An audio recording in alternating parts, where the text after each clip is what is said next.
पण सांगायचं तात्पर्य इतकं आहे की आपण सगळे एकमेकांपेक्षा वेगळे आहोत. आपल्या प्रत्येकात काहीतरी वेगळं आहे.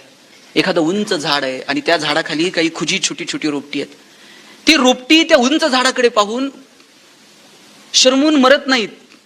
ते त्यांच्या लहान असण्याचा आनंद घेतात. त्यांना त्याचं दुःख नसतं की हे एवढं उंच आहे मग आमचंच असं का. उंच असणाऱ्याला अहंकार नसतो आणि खुजा असणाऱ्याला निसर्गात दुःख नसतं. ते दोघंही आपल्या आपल्या धुंदीत आहेत. मग आम्ही का बरं उगाच अहंकार, उगाच मी इथं या पदावर आहे, मी अमुक आहे. बघा, सत्ता, संपत्ती, शस्त्र सगळं चंचल आहे. आज आहे, कदाचित उद्या नसेल. आज नाही, कदाचित उद्या पुन्हा असेल. म्हणून या कोणत्याही गोष्टीचा ज्याला अहंकार नाही ना, त्यालाच मस्त जगता येतं, त्याला आनंदात जगता येतं. काही माणसं जितकी मोठी होत जातात ना, तितकी ती हसणं कमी करतात, व्यक्त होणं कमी करतात. बरं, व्यक्त होण्याची कला भगवंतानं फक्त माणसाला दिली हो. रस्त्यावर रोज 2-4 कुत्री मरून पडलेली असतात. त्यांच्या पिलांना तक्रार करता येते का? आमच्या बापाची चूक नव्हती, याच्याच गाडीचा ब्रेक दाबला नाही. जनावरांना नाही व्यक्त होत आहेत. धाब्यावर बघा, गाडीला अशी आडवी काठी बांधतात, 2-4 कोंबड्या अशा उलट्या बांधलेल्या असतात, त्यांचे पंख फडफडत असतात, चुचीतनं फेस बाहेर पडत असतो. त्यांना व्यक्त होता येतं का? आता शेवटचा प्रवास आहे, जरा नीट न्या, आम्हाला माहित आहे कुठं चालवलंय. त्यांना नाही व्यक्त होता येत. माणसांना व्यक्त होण्याची संधी दिली, मग आम्ही का व्यक्त होत नाहीत? आम्ही व्यक्त व्हायला हवं. आमच्यामध्ये जो अहंकार आहे ना, तेच आमच्या दुःखाचं कारण आहे. बघा, कंसाला कृष्णानं नाही मारलं, कंसाला त्याच्या अहंकारानं मारलं. रावणाला रामानं नाही मारलं, रावणाला त्याच्या अहंकारानं मारलं. आमच्यातला अहंकारच आम्हाला मारत असतो. आणि अहंकार भीतीकडे जातो. अहंकार कधीही सन्मानाकडे जात नाही, अहंकार भीतीकडे जातो. एक माणूस असा बसलेला होता आणि त्यानं त्याच्या खालच्या हाताखाली जो कामाला माणूस आहे त्याला सांगितलं, जा म्हटला, इथून हे सगळे मडके उचलायचे आणि त्या खोलीत नेऊन ठेवायचे. आणि एक जरी फुटलं ना म्हटलं, कानाखाली आवाज काढ. इतकं घाबरलं, एक मडकं उचलायचं, पुढच्या रूम मध्ये नेऊन ठेवायचं. 10 मडक्यापैकी त्याने 3 मडके नीट नेली. हा उठला, जागेवर गेला आणि त्याच्या कानाखाली मारली. तो म्हटला, अहो एक पण फुटलं नाही, मारलं का? म्हटलं, मग काय फुटल्यावर मारू का? म्हणलं, फुटल्यावर मारून काय उपयोग आहे? अहंकार भीती तयार करते. नंतर काय, हे असं नाही झालं तर काय, तसं नाही झालं तर काय. म्हणून अहंकार थोडा बाजूला ठेवला ना, मग मस्त जगता येतं. अब्दुल कलाम साहेब, राष्ट्रपती पदाचा कार्यकाल संपला, मतदानाच्या रांगेत उभे राहतानाचा फोटो आपण सगळ्यांनी पाहिलाय. काय म्हणावं याला? राष्ट्रपती पदाचा कार्यकाल संपला आणि बाहेर निघाले. जाताना 2 बॅग होत्या हातात, एकात फक्त 2 डायऱ्या, पुस्तकं आणि एका बॅग मध्ये 2 ड्रेस त्यांचे. एवढ्या मोठ्या पदावर राहिलेली माणसं अशी जगतात, जमिनीवर राहतात, म्हणून ती जगण्याचा आनंद घेतात. आम्ही कसं जगावं, आम्ही कुणीच नाही होत ना, हा भाव आमच्या मनात कायम असला पाहिजे, तर मग आनंद घेता येतो. एक राजा होता, त्या राजाचा मोठा दरबार आणि बाहेर शिपाई असायचे. कुणाला पण आत सोडतात का राजाच्या दरबारात? ते डायरेक्ट राजाकडे निघालं. बाहेरच्या शिपायांनी अडवलं, म्हणले, अरे तू आत चाललाय डायरेक्ट, कोण आहे तू? तू काय या राज्यामध्ये कुणी शिपाई आहे, सैनिक आहे? म्हणला, सैनिक? उससे बढ़कर हूं. म्हटला, सैनिक से बढ़कर क्या तुम सरदार हो? म्हटला, सरदार से भी बढ़कर. क्या म्हटले, तुम प्रधान हो? म्हटला, नाही, प्रधान से भी बढ़कर. ते शिपाई म्हणले, कोण आहे? प्रधान से बढ़कर क्या तुम राजा हो? म्हटला, राजा? मैं राजा से बढ़कर. म्हटले, क्या तुम राजा के गुरु हो? म्हटला, गुरु से भी बढ़कर हूं. म्हटला, गुरु से बढ़कर. म्हटला, क्या तुम भगवान हो? म्हटला, मैं भगवान से भी बढ़कर. ते शिपाई म्हणले, अरे भगवान से बढ़कर तो कुछ भी नहीं. म्हटला, हाँ वही हूं मैं, कुछ भी नहीं. हे असलं कुछ भी नाही आहे ना, असलं जगता आलं पाहिजे कधीतरी. काही जण कायम तोऱ्यात असतात. ज्या दिवशी आपल्याला कुछ भी नाही असं होता येईल, पाय जमिनीवर ठेवून जगता येईल ना, त्या दिवशी धुंदीत जगता येतं. ते नेपोलियन जग जिंकलं त्यानं. आणि एक विद्वान होता, डायजेनियस नाव त्याचं. आणि ते डायजेनियस, ते नेपोलियनला सवय होती, कुठेही गेला ना कौतुक करणारे बोलून घ्यायचे आणि त्यांनी फक्त सांगायचं, तू किती ग्रेट आहेस. एकदा सगळे आले पण डायजेनियस आला नाही. आता नेपोलियनला बाकीच्यांनी कौतुक केले, त्याचं काय नाही. डायजेनियस कुठे? म्हटले, नाही म्हणे, तो आता इथे नाही, तो खेड्यात राहतो शेजारच्या, येत नाही. चला म्हणला, डायजेनियसला भेटायला जायचं. ते असा ह्याच्यावर झोपलेला होता, दगडावरती झोपलेला होता उन्हात. आणि हा पुढे जाऊन उभा राहिला, त्याचं हजारोंचं सैन्य मागं. आणि डायजेनियसला थोडं छेडावं म्हणून म्हटला, नेपोलियन म्हटला, तुला काय मागायचंय ते माग, जगत जेता मी तुझ्या समोर उभा आहे.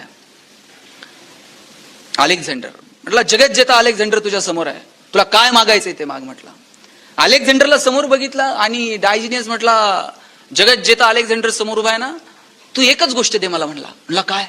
थोडा बाजूला हो म्हणला, तू आडवा आल्यामुळे ऊन येत नाही म्हणला अंगावर. त्यानं अशी म्यानातून तलवार उपसली, परत म्यान केली आणि निघून गेला. पुढे गेल्यानंतर लोकांनी, सेवकांनी विचारलं अलेक्झांडरला की बाबा त्यानं तुझा अपमान केला, तू त्याला काहीच शिक्षा दिली नाही. तो हसत हसत म्हटला, मी जर अलेक्झांडर झालो नसतो ना, मी डायजिनियस होणं पसंत केलं असतं. माणसाला या सगळ्या गोष्टीतली शून्यता समजते, पण तेव्हा वेळ निघून गेलेली असते. याचा अर्थ आपण कर्म करू नये, याचा अर्थ आपण काही कमवू नये असं नाही. पण माझे वडील सांगतात, वाईट मार्गाने मिळवलेलं धन म्हणजे प्रेतावरची फुलं आहेत. हसूही देत नाहीत आणि रडूही देत नाहीत. जेवढं कमवायचं ना ते ताकदीनं कमवायचं, प्रामाणिकपणे कमवायचं. आणि हो, कमवलेलं खर्च करायची दानत सुद्धा ठेवायची. जाताना इतकंच सांगतो, आपल्याकडे जे आहे ते खर्च करायला शिकाव, योग्य ठिकाणी वापरा. साठून साठून साठून ते श्वास थांबला का नंतर सुविधा नाही खर्च करायची. लोक म्हणतात बॉडी कुठपर्यंत आली बघा म्हणतात, आल्यावर म्हणतात उचला. 2-4 गावात ठरलेले येतात ते तेच काम करतात. कोणी पाहुणे सुद्धा येऊन देत, उचला उचला, चला तिकडे येतील तिकडे भेटतील. त्यांचं ठरलेलं काम असतं. श्वास थांबल्यानंतर काहीही खर्च करता येत नाही. जिवंत आहे तोपर्यंत चांगल्या ठिकाणी 2 रुपये खर्च करण्याची दानत ठेवा. बाबा आमच्याकडे एक माणूस आहे, सोन्याची वीट आहे त्याच्याकडं, किती श्रीमंत आहे, सोन्याची वीट. बरं ती काय त्याची नाही, त्याच्या पंजानं आज्याला दिली, आज्यानं बापाला दिली, बापानं ह्याला दिली. ह्यानी कधी त्यातला रुपया खर्च केला नाही, कधी स्वतःला कपडे घेतले नाही, कोणाच्या आजारपणात नाही, साधं घर बांधलं नाही, जपून ठेवली, खड्डा करून घरात पुरून ठेवली होती. दर रविवारी उकरायचं, हाय का नाही बघायचं, परत लपून ठेवायचं. आणि गेली ना वीट चोरीला, हे म्हणला खर्च केली नाही ना, आज वीट चोरीला गेली म्हणला. पोलिसांकडे गेला, रडायला लागला. म्हणला साहेब सोन्याची वीट होती. त्याने तुझ्याकडे बघून तर वाटत नाही. अहो होती म्हणला, आज्यानं दिली ती, बापानं, मी सांभाळून ठेवली. आणि कुठे ठेवली होती? घरात म्हणले खड्डा करून ठेवली होती. दर रविवारी उकरायचो, हाय का नाही बघायचो, परत लपून ठेवायचो. ह्या रविवारी उघडली, वीटच नाही. पोलीस म्हणले सोपं आहे, उद्या ये, तुझी वीट तुला सापडून जाईल. ह्याला आनंद वाटला की पोलीस वीट सापडू शकतात. दुसऱ्या दिवशी हा गेला, पोलिसांनी त्याच्या हातात दगडाची वीट दिली. म्हणजे हे धर तुझी वीट आणि जा घरी. हे म्हणला माझी सोन्याची होती. त्याला तुला काय घेणं आहे सोन्याच्या असून तर दगडाची? घरी जायचं, पुरून ठेवायची.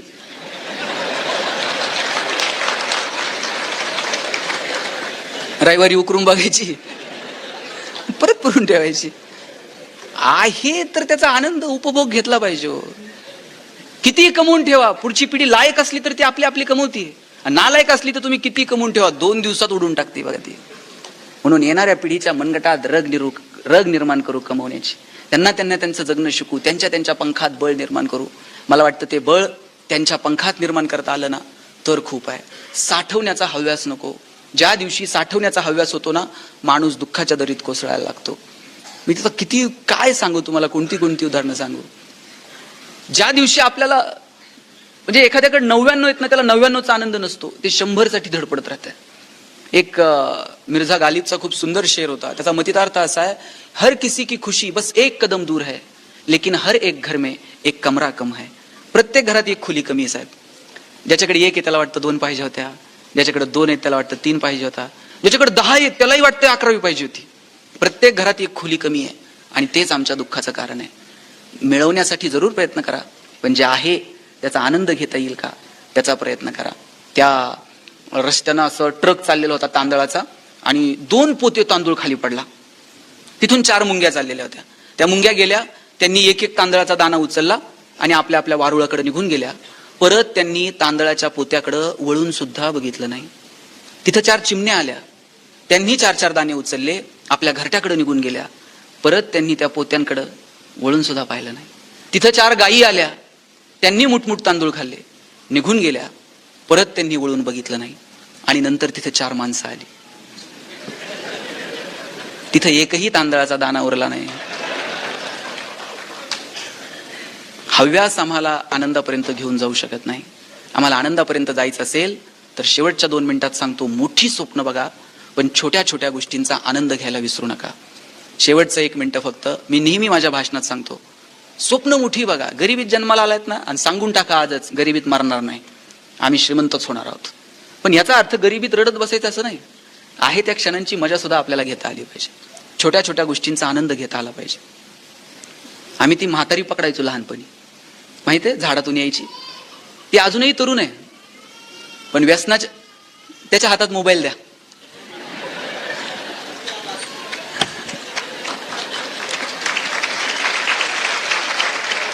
पूर्वी बाळ रडायला लागल्यावर आई काय करायची? त्याला जवळ घ्यायची, आणि जवळ घेतल्यावर मूल रडणं. आणि आता मूल रडायला लागल्यावर आई काय करते? आईच्या स्पर्शाची जागा जर मोबाईलच्या स्पर्शाने घेतली असेल तर हा कुणाचा पराजय? विज्ञान तंत्रज्ञानाचा विजय आहे का मातृत्वाचा पराजय आहे? मला वाटतं हे ठरवण्याची वेळ आली. 2-2, 2.5 वर्षाच्या पोरांच्या हातात मोबाईल देऊन टाकले, आणि बाप असलं कौतुकानं सांगताय ना, मला कळत नाही ते त्याला कळतंय म्हणते मोबाईल. आणि आपण सांगू तसं पोरं वागत नाहीत. आपण जसं वागू तसं मुलं वागतात. पोराला म्हणायचं मोबाईल घेऊ नको, आणि आई मोबाईल मध्ये. जमतंय का? अहो बाप तर ते प्लगच अशा ठिकाणी खोचतंय, रात्री बॅटरी लो होता का म्हणे म्हणते. ते रात्री डीपी असं झूम करून बघतंय, त्यातून कोण बाहेर येत नाही.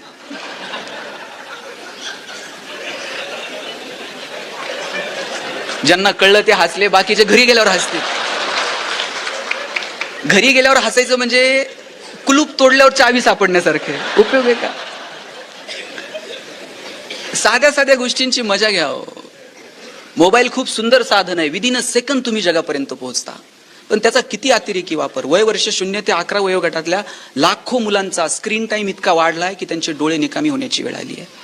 मैदानावरती पोरं म्हणजे आम्ही मैदानावर खेळायला गेलो ना, आई काठी घेऊन पळत द्यायची, चला अभ्यासाला बसा. आता पोरग मोबाईल घेऊन बसतंय आणि आई मागे लागते, बाबा चल मैदानावर, मी खेळते बाबा, खेळ माझ्या बरोबर. मैदानं ओस पडून गेली.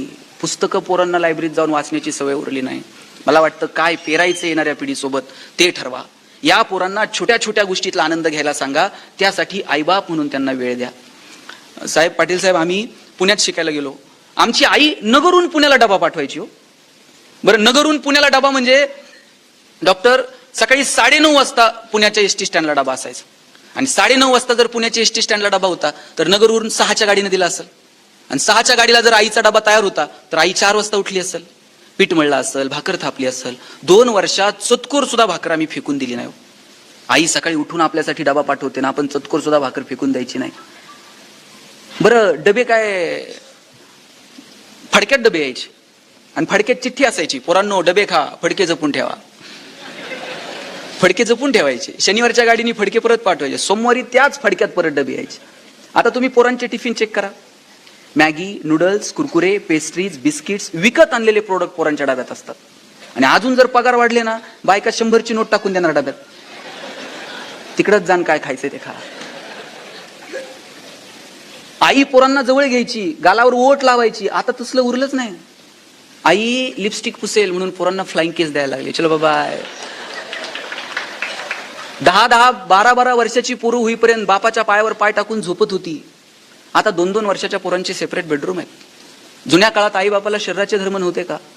होते, पण त्यांनी ते जोपासत असताना ठराविक वयापर्यंत मुलांचे स्पर्श तुटू दिले नाही. आता 2-2 वर्षाच्या पोरांचे जर सेपरेट बेडरूम असतील, त्यांनी नाही ना म्हातारपणी आपला बेड गावाच्या बाहेर काढला तर लक्षात ठेवा. ठराविक वयापर्यंत त्या लेकरांना स्पर्श पाहिजे, संवाद पाहिजे. अरे आज्यानंच जवळ घेऊन सांगायचं असतं, राम असा होता, कृष्ण असा होता. आता आपण कार्टून नेटवर्क मध्ये टाकून देतोय सीडी. पोरांना त्या राम कृष्ण कळे नसे झाले. हो, त्यांना सांगितलं पाहिजे आपण जवळ घेऊन. छोट्या छोट्या गोष्टींचा आनंद घेणं आपण त्यांना शिकवलं पाहिजे. मी ज्या कॉलनीत राहिलो त्या कॉलनीत सगळ्यांची घरं स्लॅबची होती, फक्त आमचं एकट्याचं घर पत्र्याचं होतं. मी माझ्या आईला म्हणायचं, आई सगळ्यांची घरं स्लॅबची आणि आपलंच पत्र्याचं का? आई म्हणायची, तुझे वडील शिक्षक आहेत म्हणून घर पत्र्याचं. म्हटलं, शासनाचा GR आहे का शिक्षकांनी स्लॅबची घरं बांधायची नाही? ती म्हणायची, कार्ट्या नशिबान आहेस, पत्र्याच्या घरात जन्माला आला. मी म्हटलं का? ती म्हणायची, बघ घर गरम व्हायला लागलं का तुला कळतं, आता उन्हाळा सुरू झालाय. घर गळायला लागलं का तुला कळतं, आता पावसाळा सुरू झालाय. शेजारच्या स्लॅबच्या घरात उन्हाळाही कळत नाही, पावसाळाही कळत नाही. ऋतूंची ओळख व्हावी म्हणून भूगोल शिकवणाऱ्या तुझ्या बापानं असलं मॉडेल उभं केलं. काय मजा होती हो जगण्यामध्ये. पैसे नव्हते पण आनंद मात्र भरभरून होता. नात्यांमधली मजा होती, निष्ठा होती सगळ्यात महत्वाचं. काल परवा भोसरीमध्ये आमदार विलास लांडे साहेबांचं राजमाता जिजाऊ कॉलेज आहे, तिथे एक परिसंवाद होता यशवंतराव चव्हाणांच्या जीवनावरती. आणि तिथे ते सांगत होते भाषणामध्ये, म्हणजे चव्हाण साहेबांची राजकीय निष्ठा, सामाजिक निष्ठा, कौटुंबिक निष्ठा, सांस्कृतिक कोणत्या पातळीवरती तुम्ही बघावं, काय परिपूर्ण आयुष्य ही माणसं जगली. म्हणजे त्यांनी राजकारणातले अनेक उदाहरणं तुम्हाला मला माहिती आहेत. मुख्यमंत्री होते, उपपंतप्रधान होते, परराष्ट्र खातं, संरक्षण खातं. पण वेणूताईंनी ज्या वेळेस यशवंतराव चव्हाण साहेबांना पत्र लिहिलं, साहेब आपल्याला मूल झालं नाही, तुम्ही दुसरं लग्न करा, यशवंतराव चव्हाण साहेबांनी परत पत्र लिहून वेणूताईंना कळवलं, वेणू असं पत्र परत मला पाठवू नको. ज्या दिवशी तुझ्यासोबत 7 फेरे घेतले त्या दिवसापासून वेणू यशवंतरावसाठी आणि यशवंतराव वेणूसाठी. काय हो हे जगणं आहे, काय ही जगण्यातली समृद्धता आहे, काय त्या नात्यांमधला गोडवा आहे. तुम्ही वाचा यशवंतराव साहेबांचे, चव्हाण साहेबांचे आणि विनूताईंचे पत्र एकमेकांना लिहिलेले. तो संवाद तर आता उरलाय का? नवीन साहेब तुम्ही नोकरीला लागलात, 1500 रुपयांनी पगाराची सुरुवात होती. बायको जर म्हणली इथून जरा कुठं फिरायला घेऊन चला, गुरुद्वाराला घेऊन चला, अहो गाडीत पेट्रोल टाकायला पैसे नव्हते, गाडीच नव्हती तर ह्याची गाडी घेते, त्याच्याकडून 50 रुपये घेते, त्याच्यात पेट्रोल टाकतंय, निम्म्या रस्त्यात गेल्यावर गाडीतलं पेट्रोल संपते. ही गाडी वाकडी करतोय, टाकीत फुकतोय की का मारून घामाघूम. बायको असं बघते, कुठून याची माझी गाठ पडली. अशात बायकोनं नुसता खांद्यावर हात ठेवू द्यावं, कित्येकांच्या गाड्या बिना पेट्रोलच्या गुरुद्वारपर्यंत गेल्या. पैसे नव्हते पण आनंद होता की नाही. आता EC गाड्या आहेत, नवरा ह्या खिडकीतनं इकडे बघतोय, बायको त्या खिडकीतनं तिकडे बघतोय, ड्रायव्हर मधल्या आरशातनं दोघांकडे बघत असतो. हे बोलत का नाहीत? आनंद उरला नाही हो. पैसे भरपूर आहेत पण मजा उरली नाही. पोरींनो, आमचे वडील आहेत ना, एक चॉकलेट आणायचे आणि माझ्या बहिणीच्या हातात द्यायचे आणि तिला म्हणायचे, कावेरी गणेश आणि तू अर्धा करून खा. ताई चॉकलेटचे 2 भाग करायची, एक मोठा आणि एक. ताई चॉकलेटचा मोठा भाग मला द्यायची, छोटा स्वतःला ठेवायची. चॉकलेट छोटं होतं पण आभाळा एवढा संस्कार करून गेलं. मोठ्या लोकांनी मोठ्या गोष्टी मोठ्या मनानं छोट्या लोकांना द्यायच्या असतात आणि जगात हे फक्त बहीण करू शकता. म्हणून बहिणीचा सन्मान करा, आपल्याही आणि इतरांच्याही. आपण आपल्या बहिणीचा जितका सन्मान करतो तितका जर इतरांच्या बहिणीचा केला तर कोणत्या बहिणीसाठी मोर्चे काढावे लागणार नाहीत, कॅन्डल मार्च काढावे लागणार नाहीत. आईनंतर आपल्यावरती मनस्वी प्रेम करणारा जर कोण असेल ना तर आपली बहीण आहे, लक्षात घ्या. ज्ञानोबा ताटी लावून आत बसले होते, योगियांचा योगी, ज्ञानियांचा ज्ञानी, आणि कुणी सांगायचं माऊलींना ताटी उघडा. एवढीशी मुक्ताई पुढे आली म्हटली, चिंता क्रोध मागे सारा, ताटी उघडा ज्ञानेश्वरा. मुक्ताईनं हाक मारली आणि मग ज्ञानोबांनी ताटी उघडली. हे बहिणीचं आणि भावाचं प्रेम आहे. या छोट्या छोट्या गोष्टींमधला आनंद घ्या, मस्त जगा, हसत राहा. हे आयुष्य परत कधीच मिळणार नाही. मी पहिलं पुस्तक लिहिलं सुख नावाचं, त्याच्यावर एक वाक्य लिहिलं होतं, no once more, no retake for any moment, so keep smiling. आयुष्याच्या चित्रपटाला रिटेक नाही, आयुष्याच्या गाण्याला वन्स मोर नाही. तुम्हाला वाटलं माझं भाषण पुढे ढकलावं, ढकलता येणार नाही. घरी गेल्यानंतर वाटलं परत ऐकावं, परत ऐकता येणार नाही. आयुष्याचा कोणताही क्षण पुढे ढकलता येत नाही आणि आयुष्याचा कोणताही क्षण रिव्हर्स करून बघता येत नाही. जे क्षण तुमच्या आयुष्यात आले, दुःख सगळ्यांच्याच वाट्याला आहेत, पण ते दुःखाचे 2 क्षण बाजूला टाकायचे आणि आनंदाचे क्षण टिप कागदासारखे शोषून घ्यायचे. वाघ मागं लागणं याच्यापेक्षा मोठं काय दुःख आहे का, संकट आहे का? कुत्र मागं लागलं तर सुधरत नाही, त्याच्या मागं वाघ लागलाय. वाघापासून वाचता यावं म्हणून पळत पळत जाऊन झाडावर चढला, पुढून आजगर येताना दिसलं. आजगरापासून वाचता यावं म्हणून दुसऱ्या फांदीवर गेला, आग्या मोळाला हात लागला. केवढी संकट आहेत. वाघ वाट बघतोय, आजगर येतोय, माशा मागं लागल्या, तरी सुद्धा खांद्यावर पडलेला मधाचा थेंब त्यानं जिभेनं चाटून घेतला. मला वाटतं याला जगणं म्हणतात. हे जगणं तुम्हा सगळ्यांच्या वाट्याला येऊ. जो जे वांछील तो ते लाहो प्राणी जात, हे जे माऊली म्हटले ते सगळं तुम्हाला मिळो अशी माऊलींच्या चरणी प्रार्थना करतो. तुम्हा सगळ्यांना खूप साऱ्या शुभेच्छा देतो. No once more, no retake for any moment, so please please please dear friends, keep smiling. Thanks lot.